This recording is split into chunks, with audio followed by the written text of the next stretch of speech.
আপনি আপনার কুরবানির গোশতটুকু যদি নিজেই খেয়ে ফেলেন, এটা আপনার জন্য জায়েজ আছে। সম্পূর্ণটা যদি নিজেই খেয়ে ফেলেন, তাও জায়েজ আছে। কিন্তু সেটা যদি আপনি আল্লাহ তাআলার জন্য গরিব মিসকিনকে সদকা করে দেন, তাহলে আপনাকে এটা শুনতে হবে। আন আয়েশা রাদিয়াল্লাহু তাআলা আনহা আন্নাহুম যাবাহু শাতান, আয়েশা রাদিয়াল্লাহু আনহা থেকে বর্ণিত, তারা একটি বকরি জবাহ করলো। ফাকাল নবী সাল্লাল্লাহু আলাইহি ওয়াসাল্লাম, পড়েন সাল্লাল্লাহু আলাইহি ওয়াসাল্লাম। ফাকাল নবী সাল্লাল্লাহু আলাইহি ওয়াসাল্লাম, আল্লাহর রাসূল সাল্লাল্লাহু আলাইহি ওয়াসাল্লাম প্রশ্ন করলেন, মা বাকিয়া মিনহা, যেই প্রাণীকে জবাহ করা হয়েছিল ওই প্রাণীর গোশত কতটুকু সদকা করা হয়েছে এবং কতটুকু বাকি আছে। ক্বালাত মা বাকিয়া মিনহা ইল্লা কাতিফুহা, আয়েশা রাদিয়াল্লাহু আনহা বললেন যে একটু বাকি নাই, মা বাকিয়া মিনহা, একটু বাকি নাই, ইল্লা কাতিফুহা, তার একটু ঘাড়ের অংশ ছাড়া। অর্থাৎ আয়েশা রাদিয়াল্লাহু আনহা বোঝাচ্ছেন যে সবটুকুই সদকা করা হয়েছে, শুধুমাত্র ঘাড়ের একটু অংশ, যেটা হুজুর সাল্লাল্লাহু আলাইহি ওয়াসাল্লাম ভালোবাসতেন, যে গোশতটুকু, ওইটুকু বাকি রাখা হয়েছে বা ওইটুকু সদকা করা হয়নি, ওইটুকু বাকি আছে।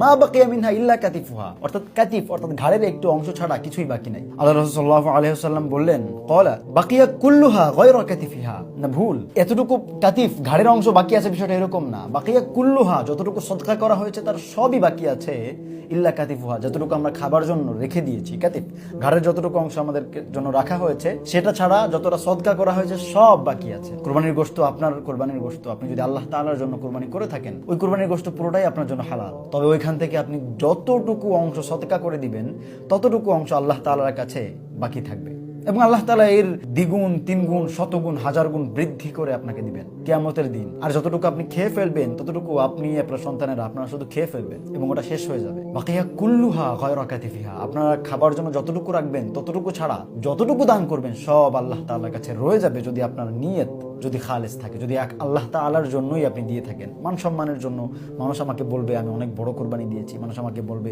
আমি এইবার কুরবানির সব গোশত দান করে দিয়েছি, না, এই জন্য না। হাযা কুল্লুহু লিল্লাহ, এই পুরো বিষয়টা আল্লাহ তাআলার জন্য যদি আপনি করে থাকেন, তাহলে বাকিয়া কুল্লুহা গায়রা কাতিফিহা, আপনি আপনার খাবারের জন্য যতটুকু রেখেছেন ততটুকু ছাড়া যতটুকু দান করেছেন সব আল্লাহ তাআলার কাছে বাকি থাকবে।